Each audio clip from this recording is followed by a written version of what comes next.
Good morning students. इससे पहले lecture में हम लोग एम फेज के बारे में बात कर रहे थे। एम फेज या डिवीजन फेज।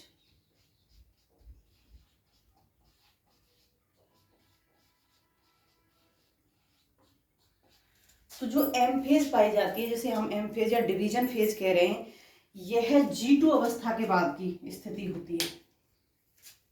ये जो G2 अवस्था होती है इंटरफेज की, इस G2 प्रावस्था के बाद की स्थिति होती है।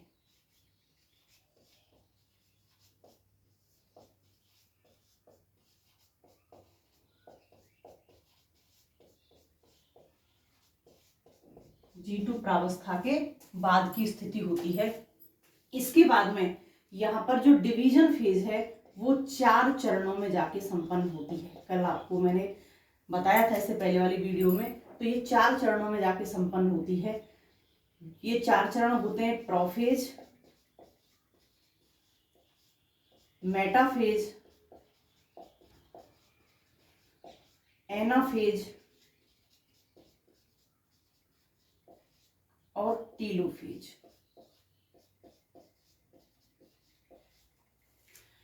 एम फेज इन 4 चरणों में जाकर के संपन्न होती है। यहां जितनी भी संपूर्ण साइकिल है, इस साइकिल में 5 से 10% का कुल समय का टाइम लगता है। कुल टाइम का 5 से 10% यहां पर लगता है। बात करते हैं हम समसूत्री विभाजन की, क्योंकि इससे पहले हमने असूत्री विभाजन को पढ़ा था। तो बात करते हैं समसूत्री विभाजन की, माइटोसिस की। क्योंकि एम फेज में हम किसको पढ़ेंगे यहाँ पर, माइटोसिस को और मियोसिस को। फर्स्ट बात करते हैं हम माइटोसिस की। तो स्टूडेंट्स, माइटोसिस सोमेटिक सेल्स में होता है। सोमेटिक सेल्स में जो कायक कोशिकाएं होती हैं, इन कायक कोशिकाओं में समसूत्री विभाजन होता है।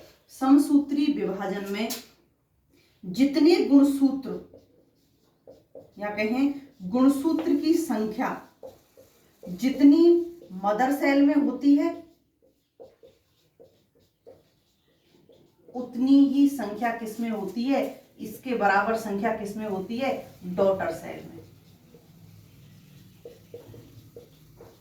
तो यहां विभाजन के बाद में, माइटोसिस के बाद में मदर सेल में और डॉटर सेल में गुणसूत्रों की संख्या बराबर होती है। यहाँ गुणसूत्रों की संख्या में कोई अंतर नहीं आता। तो यहाँ पर जो माइटोसिस होती है, जो कायक कोशिकाओं में हो रही है, ये वृद्धि के लिए या मरम्मत के लिए, जब कोशिका कोई क्षतिग्रस्त हो गई है तो उसकी मरम्मत के लिए यहाँ समसूत्री विभाजन होता है, माइटोसिस की प्रोसेस होती है। इस डिवीजन को फ्लेमिंग ने देखा था। सबसे पहले फ्लेमिंग ने इसको क्या कहा था, माइटोसिस नाम दिया था। फ्लेमिंग ने इसको माइटोसिस नाम दिया था। अब ये माइटोसिस की जो प्रोसेस है, ये 2 चरणों में जाके संपन्न होती है। 2 चरणों में जाके संपन्न होती है। एक होता है केंद्रक का विभाजन, बता चुकी हूं आप लोगों को पहले ही, केंद्रक विभाजन, जिसे हम क्या कह रहे थे, कैरियोकाइनेसिस। और दूसरा होता है साइटोप्लाज्म का विभाजन, केंद्रक द्रव्य का विभाजन, और जिसको हम क्या कहते हैं, साइटोकाइनेसिस। तो ये 2 चरणों में जाकर के संपन्न होती है। अब देखते हैं हम माइटोसिस की फर्स्ट अवस्था को, कैरियोकाइनेसिस को।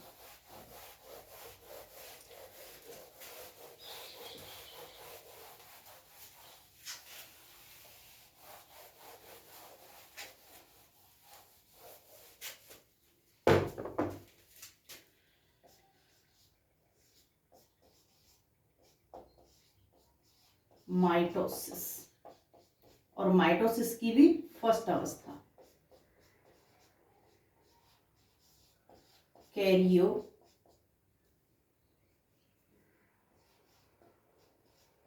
काइनेसिस, जो किसमें 4 स्टेप में कंप्लीट होती है।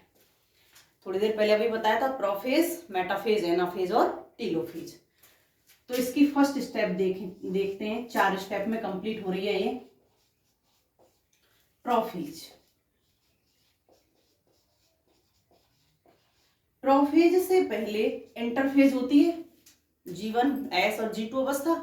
तो इंटरफेज के अंदर जो न्यूक्लियस होता है, इस न्यूक्लियस में क्रोमेटिन, ये क्या है, क्रोमेटिन।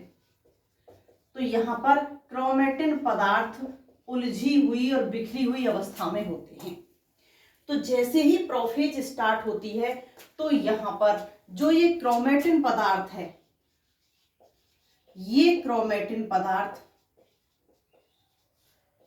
क्रोमोसोम का निर्माण करता है। ये क्रोमेटिन पदार्थ कैसे होते हैं, पतले सूत्र रूप में,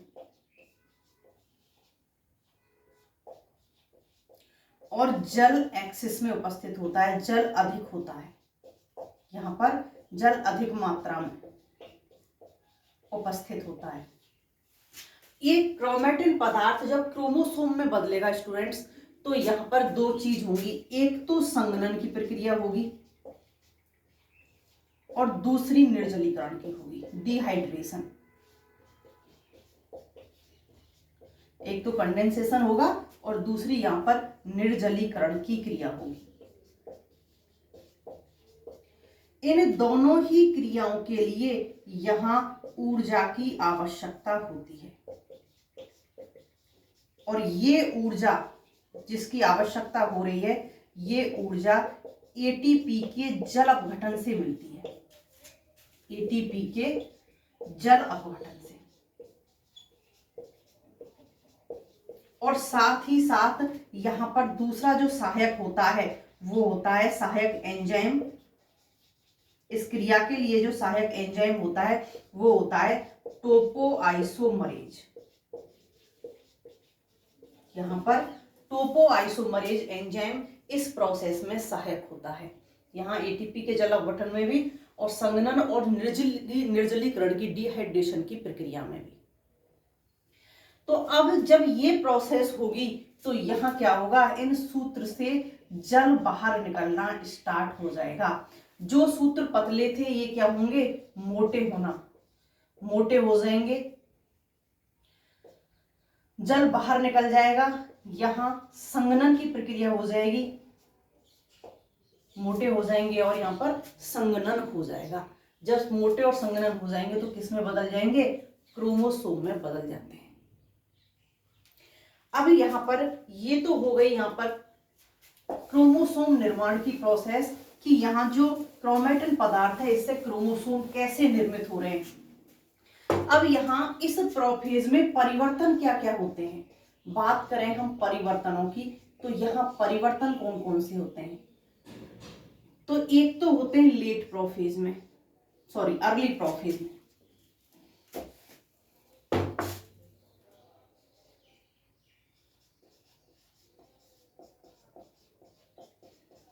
और एक होते हैं लेट प्रोफेज में।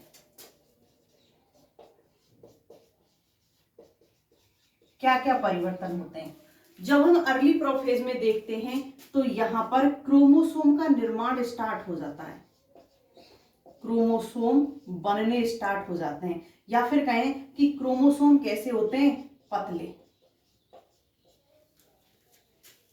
संघनन कम होता है, संघनन कम। यहां न्यूक्लियस एनवलप भी उपस्थित होगा, केंद्रक आवरण भी उपस्थित होगा, केंद्रिका भी उपस्थित होगी, तरकु तंतु एब्सेंट होंगे। शुरुआत की अवस्था में तरकु तंतु क्या होंगे, अनुपस्थित होंगे, एब्सेंट होंगे।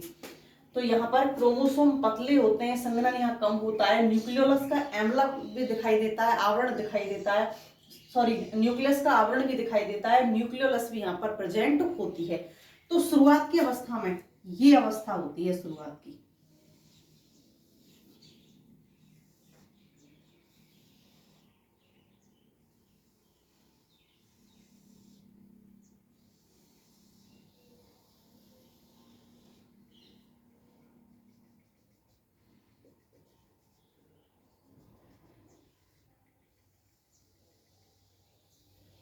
यहाँ पर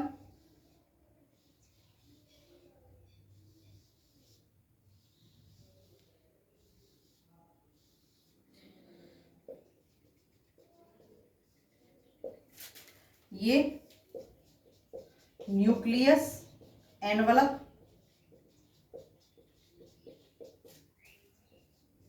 nucleolus केंद्रिका,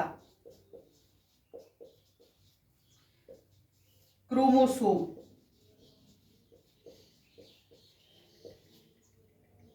cell wall, cell membrane. लेकिन जैसे ही लेट प्रोफेज आएगी तो लेट प्रोफेज में यहां पर क्रोमोसोम क्या हो जाते हैं, मोटे, अधिक संघनित,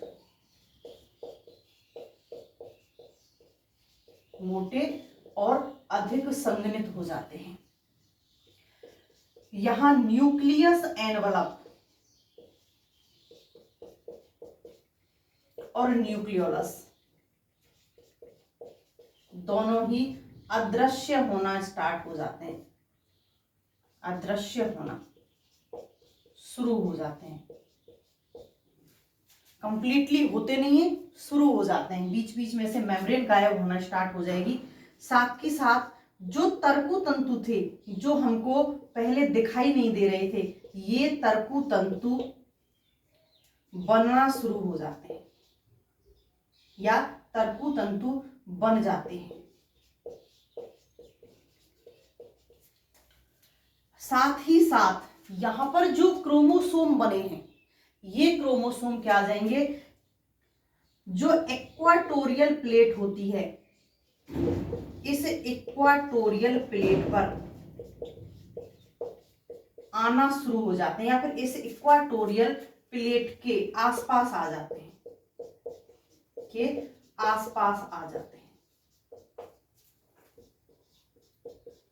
और आने के बाद में इन तर्कु तंतुओं से संलग्न होना स्टार्ट हो जाते हैं, तंतुओं से संलग्न या जुड़ना, संलग्न होना स्टार्ट हो जाते हैं, संलग्न हो जाते हैं। यहां ये कौन सी कंडीशन होगी फिर,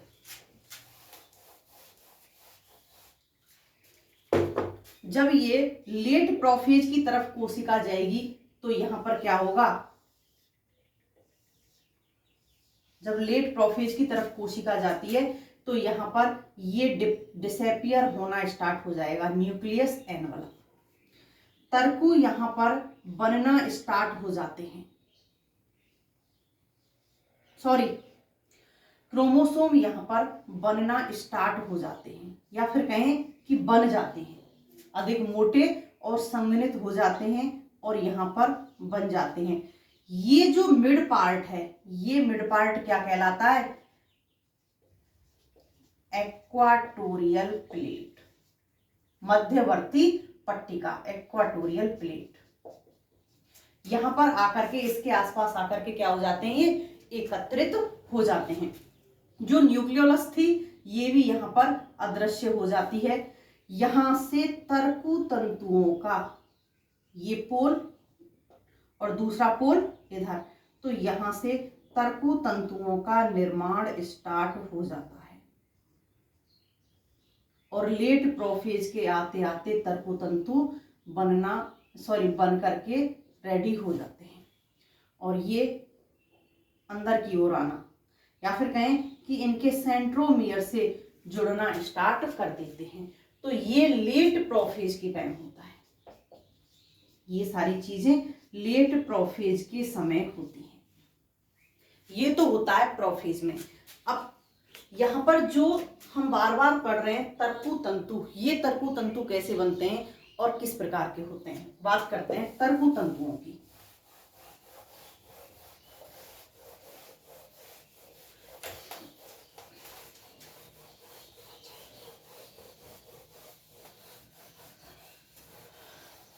क्योंकि कोशिका विभाजन में तर्कु तंतुओं का अहम रोल होता है।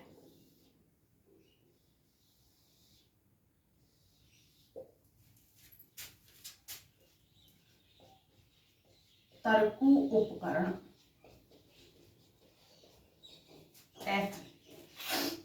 स्पेंडल एपरेटस की संरचना। इसकी संरचना क्या होती है? ये कोशिका है। इस कोशिका में जब विभाजन होगा तो दो पोल का निर्माण हो जाता है। दोनों पोल एक दूसरे के कैसे होते हैं? आमने सामने। यहाँ पर दोनों पोल एक दूसरे के आमने सामने होते हैं। अब यहाँ जो तर्कु तंतु बनते हैं, ये तर्कु तंतु माइक्रोट्यूब्यूल्स के द्वारा बनते हैं। माइक्रोट्यूब्यूल्स के बने होते हैं। सूक्ष्म नलिका। ये माइक्रोट्यूब्यूल्स क्या है? प्रोटीन है। माइक्रोट्यूब्यूल्स प्रोटीन है, प्रोटीन के बने हुए होते हैं। तो ये दो प्रकार के होते हैं। एक तो होते हैं कॉन्ट्रैक्टाइल, जिनमें संकुचन हो जाता है। तो ये दो प्रकार के होते हैं। एक तो सपोर्टिंग होते हैं और दूसरे गुणसूत्र बिंदु से जुड़ने वाले होते हैं। तो एक सतत प्रकार के होते हैं और दूसरे असतत प्रकार के होते हैं। असतत या आलंबन तंतु।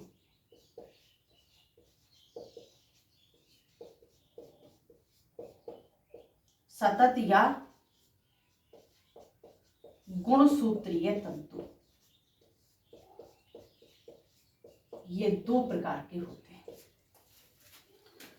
अब इन दोनों प्रकार के जो तंतु बनते हैं, इन तंतुओं में अंतर क्या होता है? सतत में और असतत में। तो देखिए स्टूडेंट्स, यहां पर मान लिया ये इक्वेटोरियल प्लेट है। जो यहां असतत प्रकार के होते हैं, ये असतत प्रकार के एक पोल से लेकर के दूसरे पोल तक कैसे होते हैं? कंटिन्यू होते हैं। एक पोल से दूसरे पोल तक कंटिन्यू होते हैं। जो असतत प्रकार के होते हैं, ये एक पोल से निकलते हैं और मध्य तक आकर के रुक जाते हैं।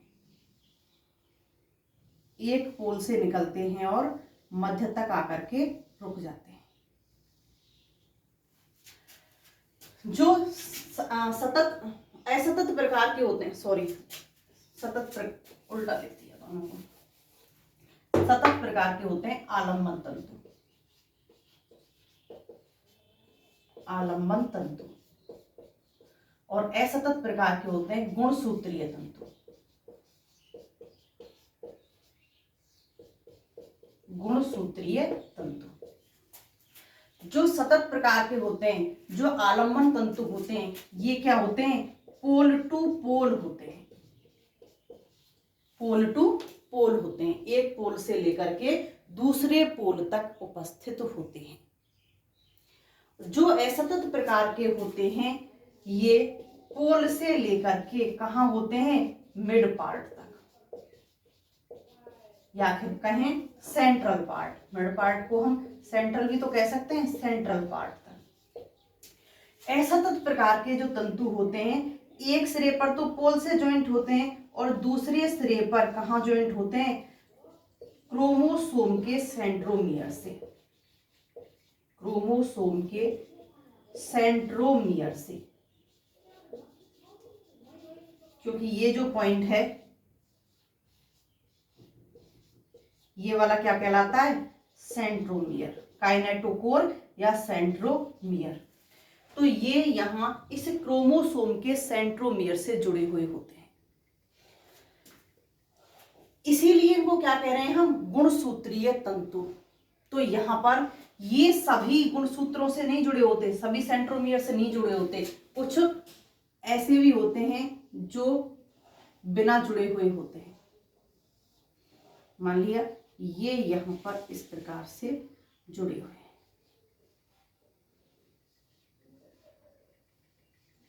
तो कुछ कैसे होंगे? बिना जुड़े हुए भी।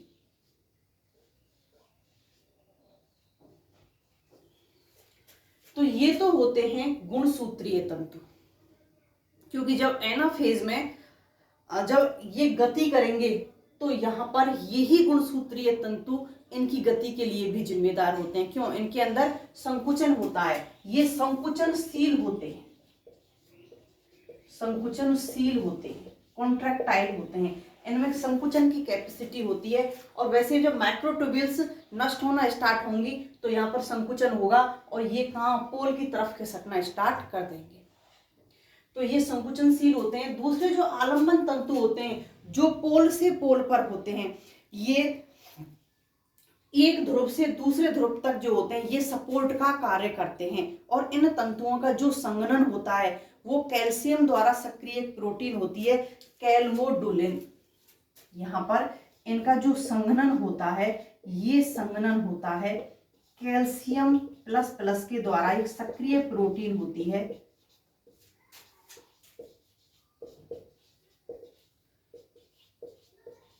कैल्मोडुलिन।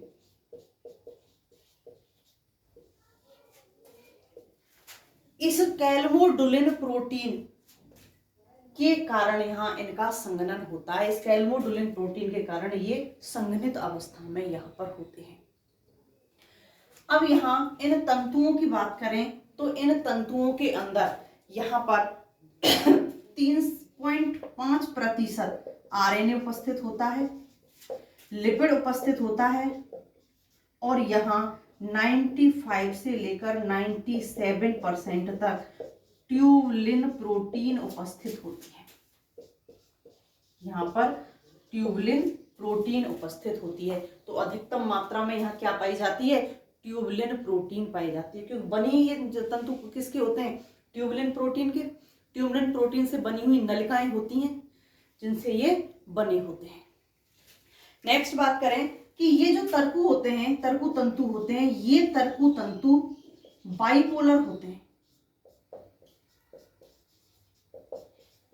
कैसे होते हैं? बाइपोलर, द्विध्रुवीय होते हैं। एक सिरा इनका पॉजिटिवली चार्ज होता है और दूसरा सिरा नेगेटिवली चार्ज होता है। जो पॉजिटिव सिरा होता है वो तो सेंटर की तरफ होता है और जो नेगेटिव सिरा होता है वो पोल की ओर होता है। तो इनके ऊपर ध्रुवीयता पाई जाती है।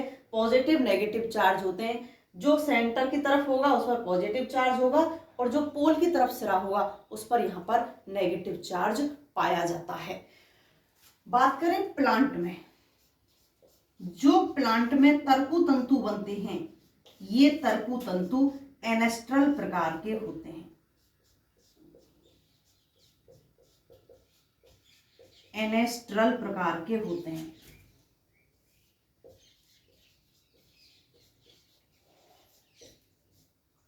एनेस्ट्रल प्रकार के क्यों होते हैं? इनका निर्माण साइटोप्लाज्म में जो ट्यूबुलिन प्रोटीन है इनके द्वारा होता है। लेकिन एनिमल्स में क्या होता है? एनिमल्स में यहां पर एस्टर और सेंट्रियोल पाए जाते हैं। एस्टर और सेंट्रियोल पाए जाते हैं और ये सेंट्रियोल और एस्टर मिलकर के किसका निर्माण करते हैं? तरकु तंतुओं का निर्माण करते हैं। तो इसीलिए प्लांट के अंदर जो तरकु तंतु बनते हैं वो एनेस्ट्रल प्रकार के होते हैं। अब इन तरकु तंतुओं का कार्य क्या है? क्या कार्य संपन्न कर रहे हैं?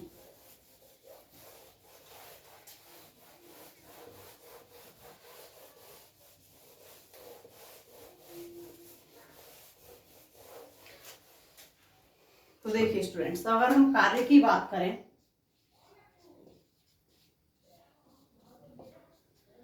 तो सबसे पहले कार्य, ये जो क्रोमोसोम हैं, गुणसूत्र हैं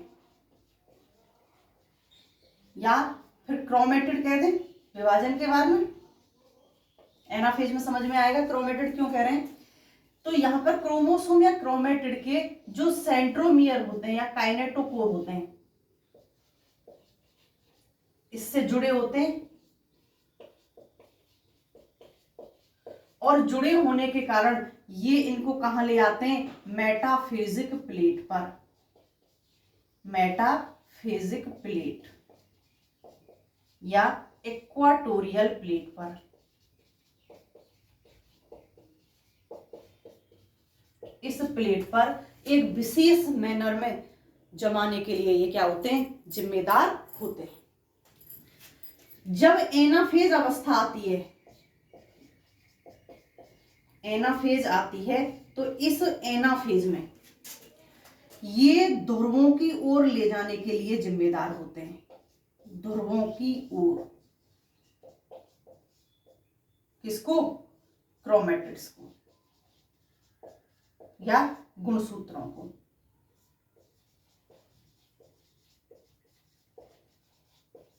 ध्रुवों की ओर क्रोमेटिड्स या क्रोमोसोम को ले जाते हैं,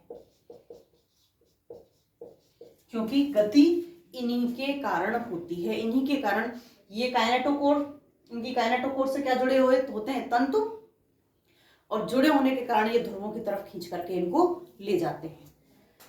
नेक्स्ट, जब न्यूक्लियस का विभाजन हो जाता है, या फिर कहें कि एक मदर सेल से दो डॉटर सेल का जब निर्माण हो जाता है,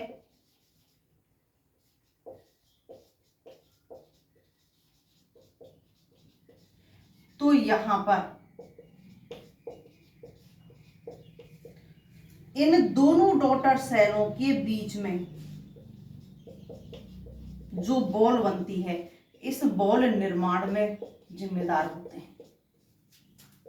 यहां पर जब विभाजन हो जाएगा तो ये जो बीच की प्लेट होती है, यहां पर क्या होता है कि जो ये माइक्रोट्यूब्यूल्स हैं, ये माइक्रोट्यूब्यूल्स के टुकड़े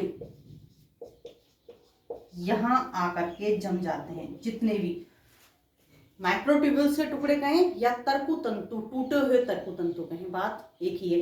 ये यहाँ पर सेंटर पार्ट में आकर के जम जाते हैं। इनके साथ साथ यहाँ पर कैल्शियम, मैग्नीशियम के पैक्टेट आ जाएंगे, फ्रैगमोप्लास्ट आ जाएगी। तो यहाँ पर आकर के बीच में दोनों कोशिकाओं के बीच में बॉल का निर्माण हो जाएगा और दो सेपरेट सेपरेट कोशिकाओं का निर्माण हो जाता है। नेक्स्ट बात करते हैं मेटाफेज की, नेक्स्ट वीडियो में।